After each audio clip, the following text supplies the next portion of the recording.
오늘 보실 말씀은 사도행전 7장 1절로 10절 말씀입니다. 같이 한 목소리로 읽도록 하겠습니다. 시작. 대제사장이 가로되 이것이 사실이냐? 스데반이 가로되 여러분 부형들이여 들으소서. 우리 조상 아브라함이 하란에 있기 전 메소포타미아에 있을 때 영광의 하나님이 그에게 보여 가라사대 내 고향과 친척을 떠나 내가 내게 보일 땅으로 가라 하시니 아브라함이 갈대아 사람의 땅을 떠나 하란에 거하다가 그 아비가 죽음에 하나님이 그를 거기서 너희 시방 거하는 이 땅으로 옮기셨느니라. 그러나 여기서 발 붙일 만큼도 유업을 주지 아니하시고 다만 이 땅을 아직 자식도 없는 저와 저의 씨에게 소유로 주신다고 약속하셨으며 하나님이 또 이같이 말씀하시되 그 씨가 다른 땅에 나그네 되리니 그 땅 사람이 종을 삼아 400년 동안 괴롭게 하리라 하시고 또 가라사대 종 삼는 나라를 내가 심판하리니 그 후에 저희가 나와서 이곳에서 나를 섬기리라 하시고 할례의 언약을 아브라함에게 주셨더니 그가 이삭을 낳아 8해 만에 할례를 행하고 이삭이 야곱이 우리 12조상을 낳으니 여러 조상이 요셉을 시기하여 애굽에 팔았더니 하나님이 저와 함께 계셔 그 모든 환난에서 건져내사 애굽 왕 바로 앞에서 은총과 지혜를 주시매 바로가 저를 애굽과 자기 온 집의 치리자로 세웠느니라. 아멘. 우리 서로 인사하는 시간 빼온 것 같습니다. 옆에 보면서 인사합시다. 사랑합니다. 네, 사랑합니다. 네. 새롭게 하소서를 보는데 청년 창업 컨설턴트로 일하고 계시는 도영명 집사님이 나오셔서 간증을 하는 새롭게 하소서를 보았습니다. 근데 그분이 이제 청년 창업 컨설팅을 하기 때문에 많은 청년들을 만나는데 요즘 청년들의 가장 큰 문제가 무엇냐고 물었을 때 이 집사님께서 하시는 말씀이 요즘 청년들은 꿈이 없다는 것입니다. 하고 싶은 것도 없고 하고자 하는 것도 없고 그래서 아무것도 하지 않고 그냥 집 안에 있는 청년들이 대단히 많다라고 이야기를 합니다. 어제 우리 지난번에 제가 한국 갔을 때 오셨던 박 목사님을 뵀는데 그분이 한국 가셨을 때 아는 집사님의 아이가 2명 있는데 30살과 27살인데 집에서 밖에 나오지 않는다라고 고민한다. 집 안에서 머무르면서 밖에를 나오지 않는다.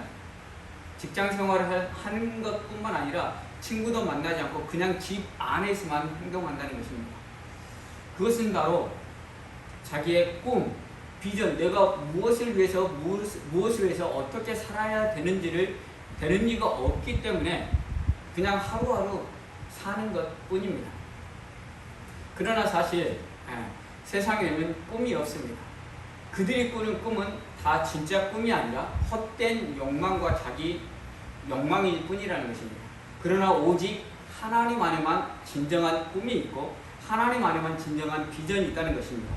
왜냐하면 하나님만이 우리의 생명 되시기 때문에 하나님께서 우리에게 생명을 주셨기 때문에 하나님을 믿고 하나님의 일을 하는 것 그것만이 우리의 소망이고 우리의 꿈이라는 사실입니다.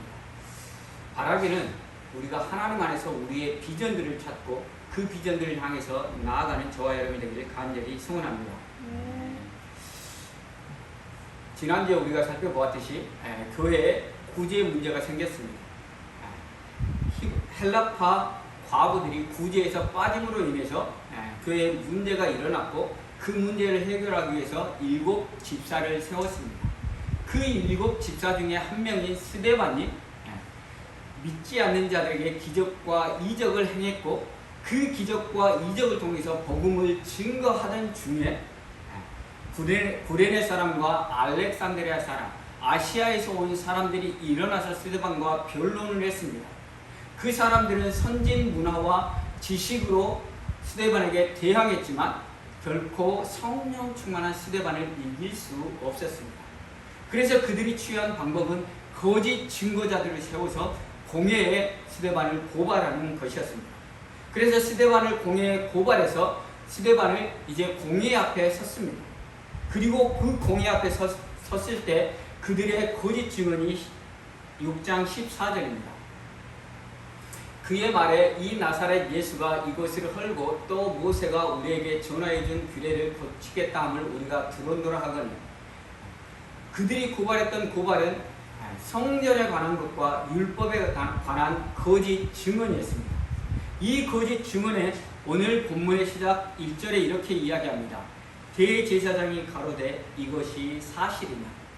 당시 재판의 어떠한 과정 중에 있던 것 중에 하나가 고발당한 사람 그 스스로가 자신을 변론할 기회를 얻는 것이 재판의 하나의 과정이었습니다. 그래서 대제사장이 스데반에게 묻습니다. 이것이 사실이냐? 너가 성전을 허물겠다 했고 율법을 무시한 그 말을 너가 했냐라고 스데반에게 묻는 것입니다. 그러나 사실 이것은 절차상 관례일 뿐이고 실제로 스데반도 그렇고 대제사장도 이미 그 재판의 결과는 정해져 있다라고 생각되어집니다. 왜냐하면 이전에 사도 베드로가 복음을 증거할 때 베드로와 사도들을 죽이려고 했습니다. 그때 만류하는 가말리엘 때문에 사도들을 죽이지 못하고 그냥 놓아 주었습니다. 그 이후에 계속해서 사도들이 복음을 증거하고 그 이후에 그리스도를 믿는 사람들이 점점 증가했습니다. 그리스도를 믿는 사람들이 점점 증가했다는 말은 대제사장들의 화는 점점 더 커졌다는 것입니다.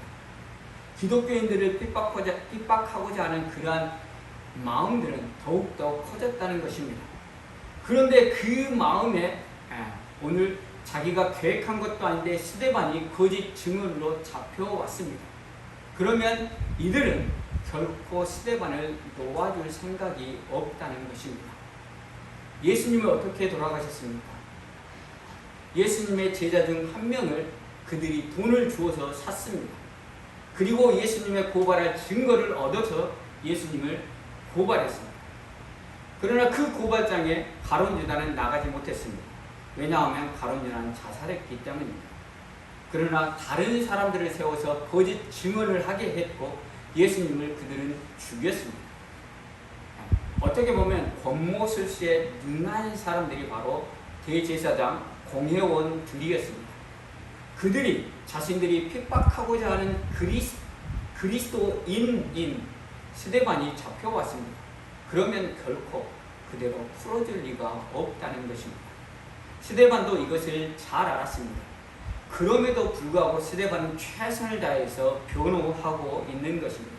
2절을 보시면 그 변호의 시작하고 있습니다. 스데반이 가로되 여러분 부형들이여 들으소서. 우리 조상 아브라함이 하란에 있기 전 메소포타미아에 있을 때 영광의 하나님이 그에게 보여. 스데반의 첫 말은 그겁니다. 여러분 부형들이여. 여기서 부형은 아버지와 형제입니다. 자신을 핍박하는 공회원과 그 주변에 있는 사람들을 스데반은 아버지와 형제로 부르고 있습니다. 공회원과 자신을 고발했던 사람들은 자신을 대적해서 핍박하고 자신을 죽이려고 하고 있음에도 불구하고 스데반은 그들을 향해서 아버지와 권위에 있는 대제사장의 아버지와 형제들로 부르면서 여러분들은 나의 친족이라고 부르고 있다는 것입니다. 그들에게 적대적인 감정으로 그들을 대하지 아니하고 사랑의 감정, 어떻게 보면 그 영혼을 안타까워하는 감정으로 그들을 대하고 있다는 것입니다. 지난주에 우리가 살펴보았듯이 스데반을 핍박하는 그 사람들을 향해서 스데반이 긍휼한 마음, 안타까운 마음을 가질 수 있었던 것 중에 하나는 하나님께서 나에게 은혜 주시지 않았다고 한다면 나도 저들과 똑같은 사람들일 수 있다는 것을 스데반은 알았기 때문입니다. 하나님께서 나에게 은혜 주셔서 하나님이 나를 만져주셨고 하나님이 나를 만나주셨기 때문에 나는 하나님의 자녀로서 하나님의 사랑 안에 거하는 자가 되었고, 그 사랑 안에 거하는 자의 책임은 무엇입니까? 여전히 사랑 안에 거하지 못한 영혼들을 긍휼히 여기고 그들에게 복음을 증거하는 사명이 있다는 것을 스데반은 깨달았기 때문에 오늘 재판장 앞에서, 제사장 앞에서, 자신을 고발하는 자들 앞에서 자신의 적대감을 드러내기보다는 여러분 두 영들이여 들으소서라고 말하면서 여러분은 나의 아버지요 형제며 나의 친족이라고 그 사랑을 드러낼 수 있었다는 것이라는 것을 기억할 수 있기를 바랍니다. 우리가 그리스도인이라고 생각하십니까? 하나님께서 나를 사랑하셨고 그 사랑이 내 안에 있다고 생각되어진다고 한다면 이제 우리는 그 사랑 가지고 형제를 사랑하는 대로 나아갈 수 있기를 간절히 소원합니다. 특별히 믿지 않는 영혼들을 사랑하는 마음들을 가질 수 있기를 간절히 소원합니다. 혹시 여러분의 가족 중에, 여러분의 친구 중에 믿지 않는 영혼들이 있다고 한다면 그들에게 더욱더 내가 손해보며 그들에게 내가 더욱더 희생하며 하나님의 사랑을 보여줄 수 있는 여러분들에게 되기를 간절히 소원합니다. 혹 하나님께서 여러분들의 희생의 사랑에 역사하신다고 한다면 그 영혼들도 은혜받고 하나님의 자녀가 될 수 있기 때문이라는 사실들을 기억할 수 있기를 바랍니다. 그리고 계속해서 말하는 바가 그것입니다. 우리 조상 아브라함이 하란의 이전 메소포타미아에 있을 때 영광의 하나님이 그에게 보여 아브라함이 하나님을 만난 곳이 바로 메소포타미아라고 이야기하고 있습니다. 지금 유대인들은 왜 성전을 그토록 중요하게 생각하냐면 하나님을 만나는 장소가 성전이고 성전은 하나님의 집이라고 생각했기 때문입니다. 그래서 하나님을 성전 안에서 만나고 성전 안에서 하나님이 거하신다는 생각을 가지고 있었기 때문에 성전에 대해서 어떠한 말을 하는 그 자체는 하나님께 대한 모독이라고, 신성 모독이라고 여기서 그들은 돌로 쳐서 죽였다는 사실입니다. 그러나 그것에 반해서 지금 스데반이 이야기하고 있는 것은 무엇입니까? 메소포타미아, 예루살렘도 아니고 성전도 없는 저 이방 1200km 떨어진 메소포타미아에서 하나님이 아브라함을 만났다는 것입니다. 하나님이 그곳에 계셨다는 것을 스데반은 이야기하고 있는 것입니다. 스데반이 이렇게 하나님이 예루살렘 성전을 떠나 다른 곳에 계셨다는 것을 이야기할 수 있는 것은 지난번에 우리가 살펴봤던 것처럼 스데반이 헬라파 유대인이었기 때문입니다. 히브리파 유대인들은 성전에서 제사를 드리며 성전 중심의 예배 생활을 했습니다. 그래서 성전에서 하나님을 만나고 성전에서 하나님께 제사를 드리기 때문에 그들은 성전 밖에 하나님이 계시다는 생각을 하기가 대단히 어렵다는 사실입니다. 그러나 반대로 헬라파 유대인들은 성전 중심의 신앙생활이 아니라 회당 중심의 신앙생활을 했기 때문에 회당은 어디에 있습니까? 예루살렘이 아니라 각 처소, 그들이 거했던 메소포타미아, 아시아, 알렉산드리아, 구레네 그 각 처소의 회당에 모여서 그곳에서 하나님의 이름을 부르고 하나님께 예배했기 때문에 헬라파 유대인들은 어느 곳에나 하나님이 계시다는 생각을 할 수 있었고, 오늘 스데반은 제사장들 앞에서 하나님은 아니 계신 곳이 없다라는 것을 분명하게 증거하고 있다는 사실입니다. 그렇습니다. 하나님은 우리가 드리는 이 장소에 계시지만 우리가 삶의 현장에 계신 그곳에 하나님은 분명히 계시고 있기 때문에 우리가 어느 곳에 있든지 하나님 나를 만져주십시오, 하나님 나를 도와주십시오가 아니라 하나님은 우리를 만져주시고 우리를 회복시켜 주신다는 사실들을 기억할 수 있기를 간절히 소원합니다. 그리고 나서 3절입니다. 가라사대 내 고향과 친척을 떠나 내가 내게 보일 땅으로 가라 하시니, 하나님께서 아브라함에게 명령하신 것은 그것입니다. 아브라함이 갈대아 우르에서 살았습니다. 그 갈대아 우르에 살 때 하나님께서 아브라함에게 나타나셔서, 영광의 하나님이 나타나셔서 아브라함에게 명령을 주셨는데, 그 명령은 내 고향과 친척을 떠나 내가 내게 보일 땅으로 가라는 것이었습니다. 그래서 아브라함은 하나님의 명령을 받고 짐을 쌌습니다. 떠났습니다. 그래서 처음에 어디로 갔습니까? 하란에 갔습니다. 하란에 갔더니 아브라함의 아버지 데라가 나는 이 경계선, 갈대아의 경계선 마지막에 하란이었고 그 하란을 떠날 수 없다고 해서 하란에서 머물러서 살았습니다.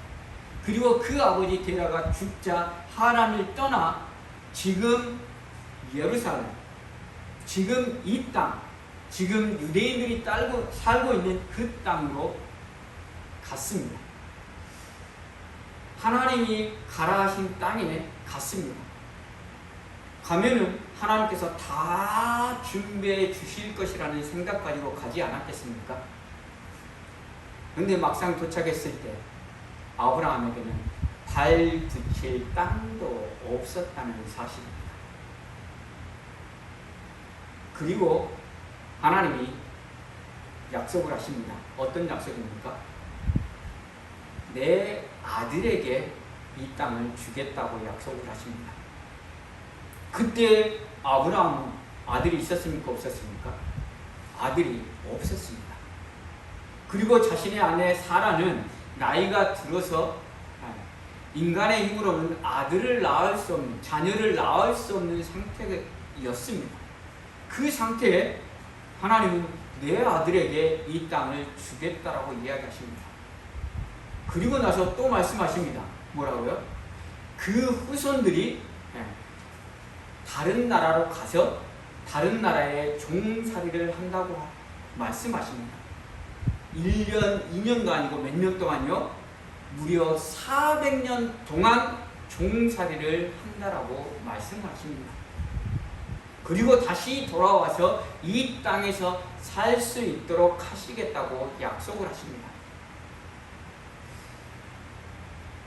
아브라함의 입장이 어땠을까라고 생각을 해보았습니다.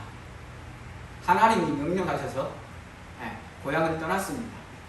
다 버리고 떠나서 하나님이 명령하신 땅으로 갔습니다. 근데 정작 그 땅에 자기 발 붙일 땅도 없습니다. 그리고 하나님이 말씀하십니다. 너가 아니라 내 아들에게 준다. 근데 지금 아들도 없습니다.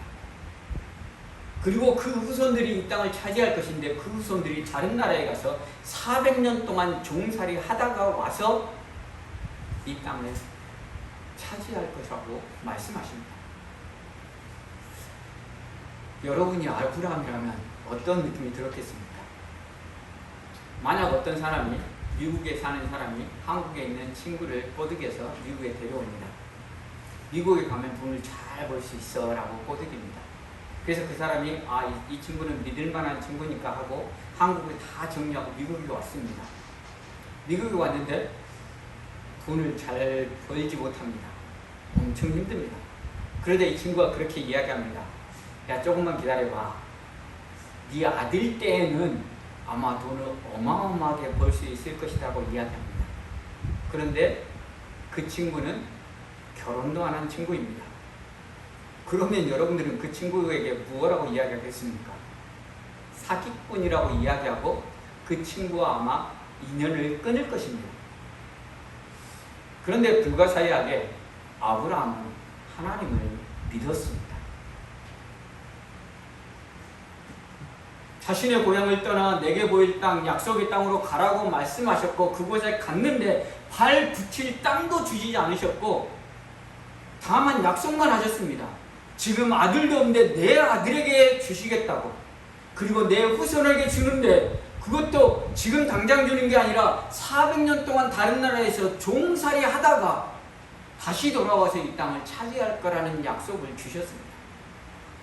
그런데 불가사의하게 아브라함은 그 약속을 믿었고 그 약속을 믿음으로 믿음의 조상이 되었다는 사실입니다. 어떻게 아브라함이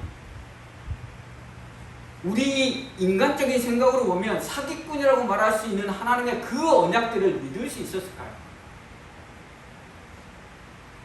아브라함은 하나님이 어떠한 분이라는 것을 알았기 때문에, 아브라함은 하나님이 어떠한 분이라는 것을 경험했기 때문에 아브라함은 하나님을 믿었고 믿음의 조상으로 설 수 있었다는 사실입니다.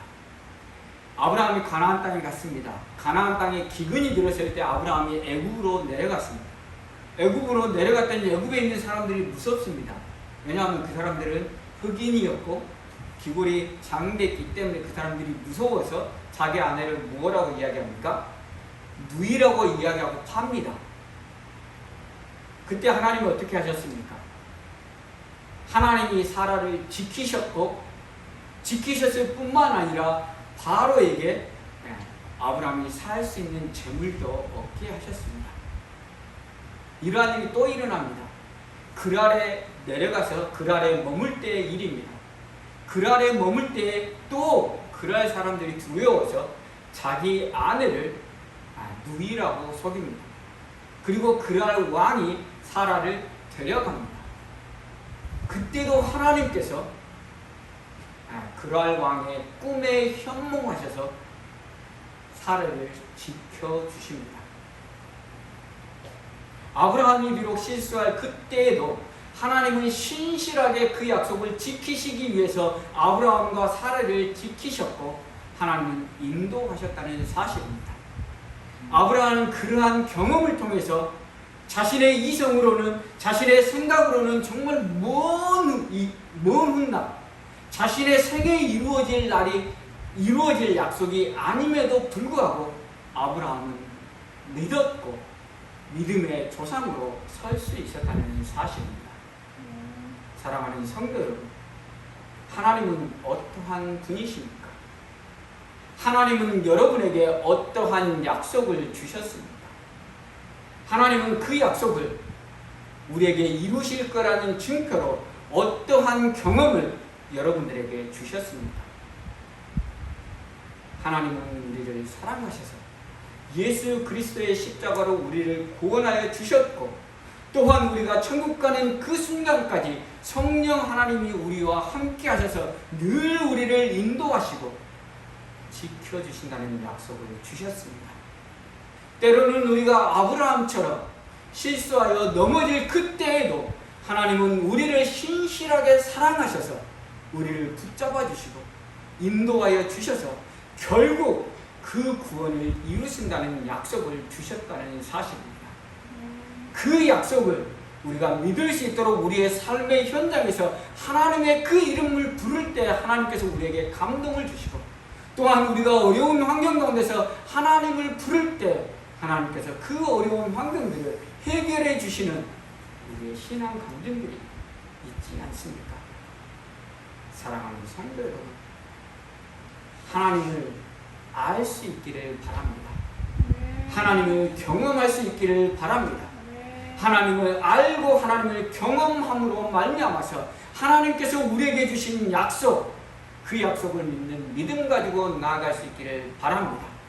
그 약속을 믿고 나아갈 때 때로는 내 뜻대로 되지 아니하고 때로는 내 마음대로 되지 않고 왜 나에게 이러한 고통과 고난의 길을 주실까라는 그런 생각이 들 때도 있을 것입니다. 그러나 그럴 때라도 신실하신 하나님, 나를 사랑하셔서 이제까지 한 번도 나를 실망시키지 않는 그 하나님을 믿는 믿음 가지고 나아가는 저와 여러분이 되기를 간절히 소원합니다. 또 한 가지는 오늘 9절 10절을 통해서 살펴보고자 합니다. 여러 조상이 요셉을 시기하여 애굽에 팔았더니 하나님이 저와 함께 계셔 모든 환난에서 건져내사 애굽 왕 바로 앞에서 은총과 지혜를 주시며 바로가 저를 애굽과 자기 온 집의 치리자로 세웠느니라.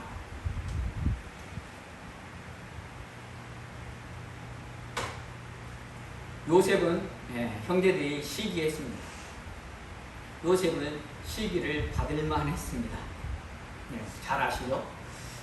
야곱이 사랑했던 라헬로부터 얻은 아들이 바로 요셉입니다. 그래서 요셉은 채색 옷을 입었습니다. 그것도 그 여러 형제들이 시기할 만한 것인데 더 시기할 만한 사건이 생깁니다. 요셉이 꿈을 꿉니다. 꿈을 꾸어서 형제들이 자기에게 절하는 굴복하는 꿈을 꿉니다. 그 이후로 형제들의 시기가 하늘을 찌를 듯 높아졌습니다. 그리고 요셉을 애굽에 팔았습니다. 그때부터 요셉의 인생이 파란만장한 인생이 되었습니다. 애굽에 가서 열심히 하나님께서 함께 하심으로 애굽에서 잘 했는데 보디발의 집에서 보디발의 아내가 유혹하고 그 유혹에 넘어가지 않자 무고죄로 걸려서 감옥에 갔습니다. 그 파란만장한 인생 가운데서 하나님께서 함께 하심으로 말미암아서 10절 보시면 그 모든 환난에서 건져내사 애굽 왕 바로 앞에서 은총과 지혜를 주시며 바로와 저를 애굽과 자기 온 집의 치리자로 세웠다라고 이야기하고 있습니다. 어렵고 힘든 환경 가운데서 하나님이 저와 함께 계셨기 때문에 그 환난에서 건짐을 받고 그 환난에서 건짐을 받았을 뿐만 아니라 가장 높은 자리에 애굽의 총리로 세워주셨다는 사실입니다. 애굽의 총리를 통해서 우리가 다음 주에 살펴보겠지만 이스라엘 백성들이 살 수 있는 근거를 제공하는 자로 쓰임받았다는 사실입니다. 오늘 말씀을 마치려고 합니다. 스데반이 잡혀갔고 스데반이 대제사장에게 신문을 당합니다. 그것이 진실이냐라고 신문을 당합니다. 그 신문의 핵심에는 성전에 관한 것이 있습니다. 스데반이 변론을 2절부터 53절까지 대단히 길게 변론을 합니다. 그 중에 믿음의 선진 9명을 이야기하고 있습니다. 그 9명의 마지막은 솔로몬입니다. 지금의 성전의 가장 모태는 솔로몬 성전입니다. 솔로몬 성전이 지어지고 파괴되고 다시 성전이 지어지고 그래서 솔로몬 성전이 있기 전에는 성전이 없었습니다. 그러면 아브라함부터 솔로몬까지 9명의 믿음의 선진들인데 솔로몬이 성전을 건축했으면 그 앞에 있는 8명은 성전과는 전혀 상관이 없다니까 이상합니다. 성전이 지어지기 전 시대의 사람들이라는 사실입니다. 성전이 지어지기 전에도 그들은 하나님을 만났고 하나님을 섬겼고 하나님의 약속 안에 거했다는 사실들을 스데반은 이야기하고 있는 것입니다. 특별히 오늘 본문에서 나오는 4사람 아브라함, 이삭, 야곱, 요셉. 저도 이삭과 야곱에 대해서 언급을 안 했지만 스데반도 이삭과 야곱은 그냥 치듯이 지나갑니다. 아브라함과 요셉만을 이야기합니다. 아브라함과 요셉 그 두 사람의 공통점이 있고 차이점이 있습니다. 공통점은 무엇입니까? 하나님의 언약 백성이었고 하나님을 믿는 믿음 안에서 그들이 하나님의 언약을 이루어가는 통로로 쓰임받았다는 것이 공통점입니다. 그러면 차이점은 무엇입니까? 아브라함은 오르락 내리락 했습니다. 아브라함은 하나님을 잃어버리고 자기 뜻대로 하다가 실패하고 넘어지는 순간도 있었습니다. 그러나 요셉은 그러한 순간이 없었습니다. 그런데 아브라함이 175년을 살았습니다. 그 175년 인생 우리가 다 알 수는 없습니다. 또한 요셉이 110년을 살았고 우리는 요셉의 인생 110년을 다 알 수는 없습니다. 우리는 성경에서 기록된 것만 알 수 있다는 사실입니다. 요셉이 110년을 사는 동안 하나님을 잃어버리고 실패했고 좌절했던 순간이 분명히 있었을 수도 있습니다. 그러나 성경은 그것을 기록하지 않고 있습니다.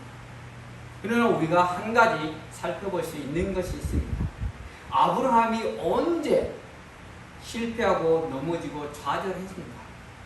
그것은 하나님을 잃어버렸을 때 실패하고 넘어지고 좌절했다는 사실입니다. 하나님보다 애국 군대가 더 두려웠을 때, 하나님보다 그랄에 사는 사람들의 아비멜렉의 군대가 더 두려웠을 때 하나님을 놓쳐버리고 믿음을 놓쳐버리고 자기 생각대로 선택했다는 것입니다. 그러면 우리에게도 교훈을 받을 수 있는 것입니다. 우리가 이 땅을 살아가면서 우리가 잘못된 선택할 수 있을 때는 하나님을 잃어버립니다. 하나님을 지각하지 못하고 하나님을 인지하지 못할 때 우리는 넘어질 수 있고 죄의 유혹에 빠질 수 있다는 사실입니다. 반대로 우리에게 하나님을 생각하고 하나님이 나와 함께 하신다는 것을 우리가 생각할 때에는 우리가 어떠한 어려움 가운데서도 그것을 넉넉히 이겨낼 수 있고 죄의 유혹이 올 때에도 우리는 그것들을 견뎌낼 수 있다는 사실입니다. 그러면 우리가 어떻게 하나님을 생각할 수 있을 것인가? 어떻게 하면 우리가 하나님을 생각할 수 있을 것인가를 고민해 보았습니다. 그러면서 한 가지 아이디어가 떠오른 것 중에 하나는 우리의 일상의 삶에 어떠한 습관을 들이는 것입니다.